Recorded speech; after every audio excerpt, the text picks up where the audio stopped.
Bienvenidos a El Intercambio. Hoy nos sumergimos en La calle que soy, el poemario de la escritora cubana Robertina Morales Silva.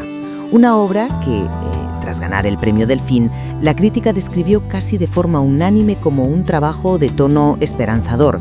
Vamos, un mensaje optimista.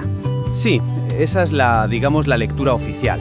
Y sin embargo, al leerlo con calma, uno se encuentra con una corriente subterránea muy potente de melancolía, de pérdida, casi de desilusión. Una corriente que la verdad choca frontalmente con esa lectura tan luminosa. Pues ahí está el centro de nuestra conversación de hoy. ¿Es La calle que soy una obra sobre la resiliencia y la capacidad de sobreponerse, o es más bien una crónica del desarraigo y el cansancio existencial?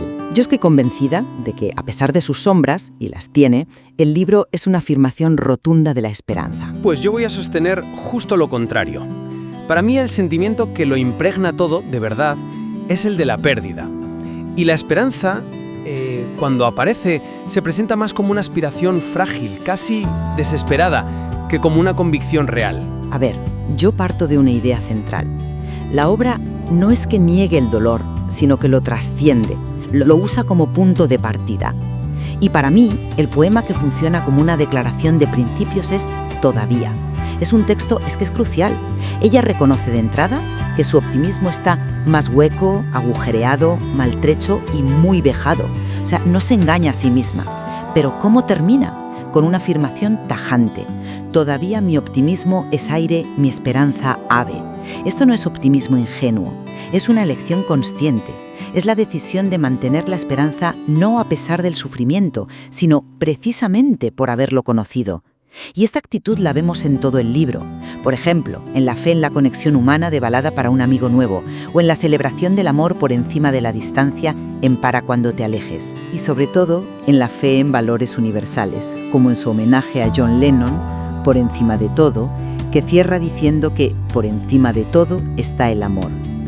Es un mensaje optimista forjado en la dificultad, y por eso es tan potente. Entiendo perfectamente esa lectura, de verdad, porque es la más evidente, la que te da el libro si no rascas demasiado.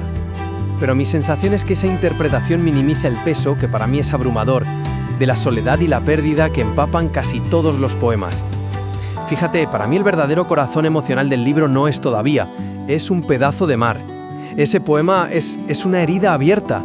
Habla de la separación con una violencia tremenda, usa imágenes como decapitada mustia, describe la nostalgia como un eterno duelo, y dice algo que es terrible, que la distancia socava poco a poco los cimientos. Aquí no hay superación, no hay trascendencia, lo que hay es la crónica de una desintegración lenta y dolorosa. Y esto no es un poema aislado, es una sensación que se repite. En SOS nos confiesa que su aparente firmeza es una fachada. Mi corazón es tan débil que lo remiendo a diario. O en Mientras llueve, que termina con una rendición casi total. Ni yo misma sé qué hacer conmigo.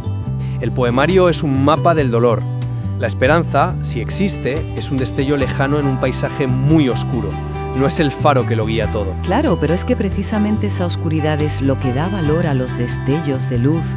Si todo fuera luminoso, sería un libro de autoayuda, no de poesía. Volvamos a Todavía porque me parece fundamental. La afirmación final de que la esperanza es un ave solo tiene fuerza porque antes ha reconocido los nudos de la ira, la impotencia veterana. Es una victoria dialéctica contra el desaliento. Y no es el único sitio donde lo hace. ¿Recuerdas Teatro de la calle? Sí, el del vendedor ciego, claro. Exacto. La escena podría ser de Quimente, un hombre ciego vendiendo en medio del caos de la ciudad. Pero, ¿dónde pone el foco la voz poética? No en la pena, sino en la maravilla, en la dignidad de ese hombre. Y se va pensando en la maravilla de poder distinguir los últimos instantes de la tarde. Es una capacidad casi militante de encontrar la belleza en la cotidianidad más dura. Para mí, eso es la definición de resiliencia. No es negar lo malo, es elegir activamente buscar lo bueno. Ya, pero fíjate en los adjetivos que usa en Todavía para describir esa misma esperanza. Maltrecho, vejado, agujereado. ¿No es esa la admisión más clara de que es una esperanza que apenas sobrevive en lugar de una que ilumina? A mí me suena un ave con las alas rotas que a duras penas se mantiene en el aire. Y si hablamos de la visión del mundo que proyecta, me parece imposible obviar siglo XX.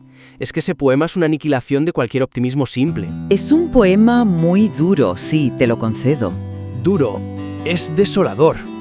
Es una letanía de horrores, falsos profetas, verdugos ecológicos, pornografía infantil. La acumulación es asfixiante. Y el final. El final es de un nihilismo absoluto. Después de los misiles se abrirán los telones a un teatro vacío. Un teatro vacío. No hay público, no hay mensaje, no hay futuro, solo el silencio y el vacío. ¿Cómo se puede sostener que el libro es esperanzador después de leer eso? A mí me parece que anula casi todo lo demás. La resiliencia que yo veo en este libro es más bien la de una supervivencia agotadora, la de alguien que ya no lucha, sino que aguanta. Como dice el Luna de Febrero, aferrándose al pasado porque el presente es ritmo excesivo y violento.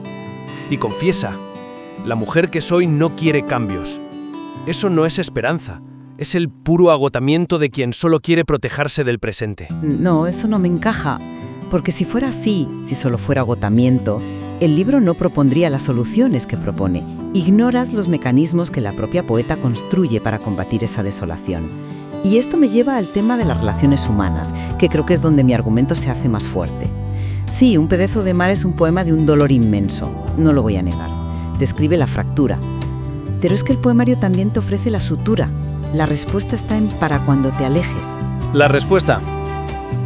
A mí me parece más un deseo que una respuesta. Es una respuesta activa, es una estrategia para vencer la ausencia. Construye un modelo de amor que no depende de la presencia física. Dice, nuestras complicidades tenderán ese puente de tu mente a mi mente y será indestructible. Un puente indestructible. Eso es una declaración de fe en el poder de la conexión emocional y mental para superar la distancia.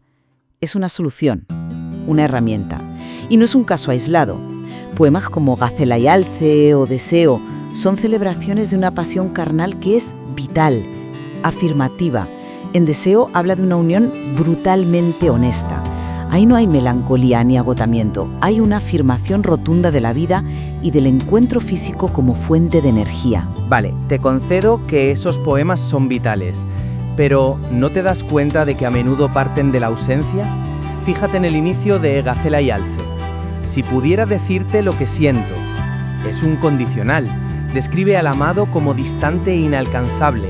Es un anhelo, un deseo que existe con más fuerza en la mente, en la imaginación, que en la realidad compartida. Por eso insisto en que Un pedazo de mar es la clave, es la experiencia central. La separación es una fractura irreparable, es una constante. Y el desafío no es tender puentes imaginarios, sino sobrevivir en una ciudad fantasma. Lo dice explícitamente. El desafío es andar la ciudad hurtando las esquinas, pues conservan el eco de las voces de los que ya no están. Pero hurtar las esquinas no significa rendirse. Significa seguir caminando a pesar de los fantasmas. Significa vivir mutilado. La soledad que describe es casi ontológica. Llega a decir, no tengo ya quien llore la historia de mi cuerpo. Esto va más allá de echar de menos a alguien. Es la sensación de que tu propia historia corporal, tu vida, ya no tiene un testigo, un depositario. Es una soledad radical. El deseo, la complicidad mental pueden ser un alivio temporal, un paracetamol para un dolor crónico, pero no sanan la herida. Pero es que esa soledad no implica un aislamiento definitivo. Y aquí creo que chocamos de nuevo.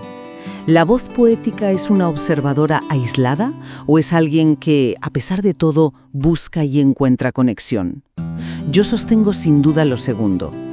Es verdad que hay momentos de introspección solitaria, como en Insomnio, donde describe cómo acuna a la ciudad dormida. Pero incluso ahí hay un gesto de cuidado, de conexión con lo colectivo, no de aislamiento puro. Y en otros poemas, la búsqueda es explícita y desesperada. Balada para un amigo nuevo es una súplica. Una súplica, exacto, que nace de una falta. Nace de la falta, pero se proyecta hacia la solución. Necesito un amigo, precisamente hoy, unos oídos dispuestos al suplicio. No es la voz de alguien que se ha resignado a su isla, es la de alguien que está construyendo una balsa para salir de ella. Y lo más importante, se sitúa a sí misma dentro de una comunidad, de una genealogía. En Señora Encantada establece un diálogo de admiración profunda con Gabriela Mistral. Se ve a sí misma como parte de una estirpe de mujeres creadoras. Y en el homenaje a Lennon, su voz no es individual, es generacional. Mi generación no te olvida. Se siente parte de un movimiento global, de una historia compartida. Eso contradice frontalmente la idea de un yo completamente fracturado y aislado del mundo. Yo creo que, al contrario, la subraya. Esos intentos de conexión son la prueba de su aislamiento. El poema Insomnio me parece una imagen perfecta de la soledad. La poeta despierta, mirando a una ciudad dormida, fumando el último cigarro. Es la guardiana solitaria de la noche, la única consciente en un mundo inconsciente. ¿Y las conexiones que mencionas, dónde están? La conexión con Mistral es literaria, un refugio en los libros. La de Lennon es con un ícono, con el pasado, con un fantasma idealizado.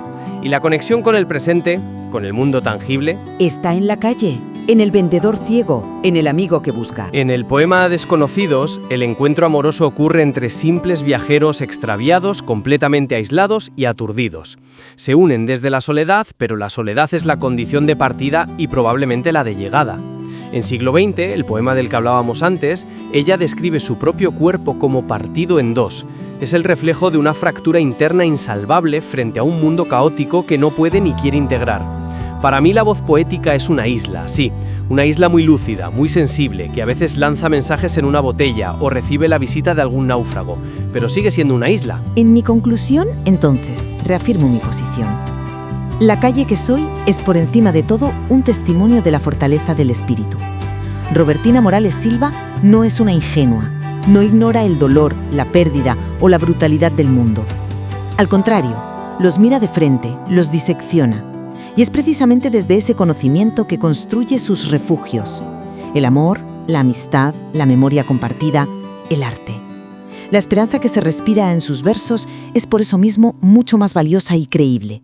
No es una esperanza de fantasía, es una forjada en la experiencia. Por mi parte, y tras escucharte, me reafirmo en que el centro de gravedad del libro es la crónica de la fractura. La soledad, la nostalgia por un pasado o un lugar que ya no existen y la crítica a un presente que se percibe como inhóspito son los pilares sobre los que se construye todo. Los momentos de luz, que los hay, son precisamente eso, momentos, destellos fugaces que, por contraste, hacen que la oscuridad que lo rodea parezca aún más densa. Creo que el gran valor de este poemario es su honestidad casi brutal para retratar una sensibilidad herida. Una sensibilidad para la que la esperanza es una necesidad vital, sí, pero quizás, y eso es lo más trágico, una meta inalcanzable. Pues en lo que sí estamos de acuerdo es en que es precisamente esa tensión, ese combate entre la desolación y la voluntad de superarla, lo que le da a esta poesía una fuerza y una complejidad extraordinarias. Totalmente. Una complejidad que no se resuelve con una sola lectura y que sin duda invita a seguir recorriendo esa calle que es el poemario, descubriendo nuevos recovecos y significados.